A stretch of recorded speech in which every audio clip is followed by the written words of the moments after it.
Welcome to my channel investment మంత్ర. ఈ video యొక్క ముఖ్య ఉద్దేశము సేల్స్ రంగంలో ఉన్నవాళ్ళు ఈ రెండు భయాలను అధిగమించినట్లయితే వాళ్ళు సేల్స్ రంగంలో నంబర్ 1గా ఉండడం జరుగుతుంది. అందులో మొదటిది తిరస్కరణ భయం. దాదాపుగా 90% మంది సేల్స్ పర్సన్స్ను అనేక సర్వేలను పరిశీలించినట్లయితే 90% మంది సేల్స్ పర్సన్స్ ఈ భయంతో బాధపడుతున్నారు. కాబట్టే వాళ్ళు సేల్స్ రంగంలో విజయం సాధించడం లేదు. ముఖ్యంగా వాణిజ్యంలో క్రయ విక్రయాలలో ఈ తిరస్కరణ అనేది సహజం. కస్టమర్ నుండి ఒక ఎస్ అనే పదం రావాలంటే అనేక నో అనే పదాలు రావడం జరుగుతుంది. ఒక 5 కావచ్చు, 10 కావచ్చు, 20 కావచ్చు, ఇంకా అంతకన్నా ఎక్కువ కూడా కావచ్చు.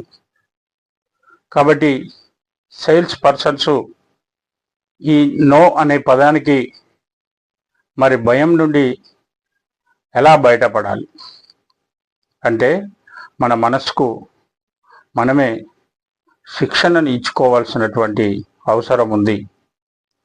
మనకు అబ్దుల్ కలాం గారు ఒక మాట చెప్తారు, నో అంటే కాదు, కూడదు కాదు, నో అంటే నెక్స్ట్ ఆపర్చునిటీ, వచ్చే అవకాశం అదే అని చెప్పడం జరుగుతుంది.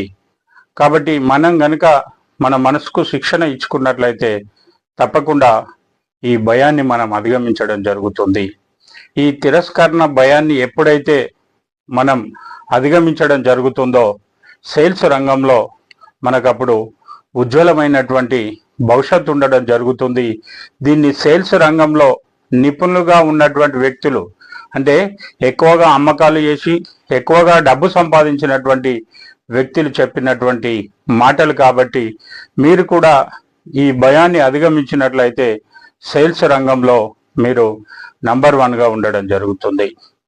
సెకండ్ వన్ వచ్చేసి రెండవది అడగటం. మనకు ఒక సామెత ఉంది, అడగంది అమ్మైనా పెట్టదు అని.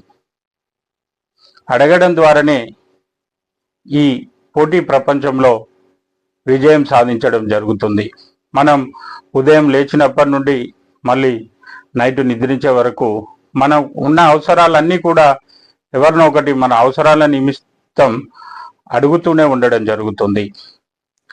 ఈ సేల్స్ రంగంలో కూడా కస్టమర్స్ను అడగడం ద్వారా మన టార్గెట్ ఏదైతే అమ్మకాలు ఉన్నాయో వాటన్నింటినీ పూర్తి చేయడం జరుగుతుంది. కాబట్టి ఇక్కడ మనం ఎంత అడిగితే అంత రావడం జరుగుతుంది. విజయం సాధించడంలో అడగడం అనేది ఒక శక్తివంతమైనదిగా చెప్పుకోవడం జరుగుతుంది.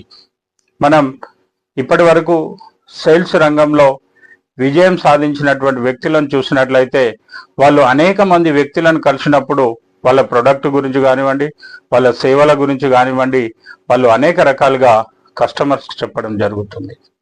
కానీ చాలామంది మోమాటం వల్లనో లేదా భయం వల్లనో లేదా ఇతర కారణాల వల్ల వాళ్ళను అడగడానికి ఇబ్బంది పడడం జరుగుతుంది. కాబట్టి ఎప్పుడైతే మనం అడగడానికి ఇబ్బంది పడుతుంటామో మనం అనుకున్నటువంటి సేల్స్ రంగంలో అనుకున్నటువంటి విజయాలను సాధించలేము. చాలామంది విజయం సాధించకపోవడానికి ఇది కూడా ప్రధాన కారణంగా చెప్పడం జరుగుతుంది. కాబట్టి ఈ సమాజంలో ఈ పోటీ మార్కెట్లో అడిగేవారిదే విజయం అని కూడా చెప్పడం జరుగుతుంది. కాబట్టి మనం ఆస్క్ అనే పదాన్ని ఒకవేళ భయపడినట్లయితే దీని భయం నుండి మనకు విముక్తి రావాలి.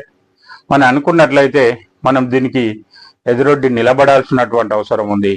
కాబట్టి ఈ విధంగా మనం సేల్స్ రంగంలో నంబర్ 1 పొజిషన్లో ఉండాలి. ఇప్పటి వరకు సేల్స్ రంగంలో నంబర్ 1 స్థానంలో ఉన్నటువంటి వ్యక్తులందరూ కూడా ఈ రెండు భయాలను అధిగమించారు. కాబట్టే వాళ్ళు సేల్స్ రంగంలో నంబర్ 1గా ఉండడం జరిగింది. కాబట్టి మీరు కూడా సేల్స్ రంగంలో నంబర్ 1గా ఉండాలి. అత్యధిక అమ్మకాలు చేయాలి, అత్యధిక ఆదాయాన్ని సంపాదించాలంటే మీరు ఈ రెండు భయాలను అధిగమించాల్సినటువంటి అవసరం ఉంది.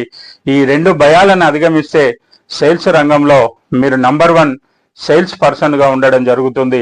ఆటోమేటిక్గా మీ ఆదాయాన్ని కూడా పెంచుకోవడం జరుగుతుంది. కాబట్టి సేల్స్ రంగంలో ఉన్న ప్రతి వ్యక్తి కూడా ఈ రెండు భయాలను అధిగమించాల్సినటువంటి అవసరం ఉంది. ఈ వీడియో మీకు నచ్చినట్లయితే లైక్ చేయండి, షేర్ చేయండి, సబ్స్క్రైబ్ చేయండి.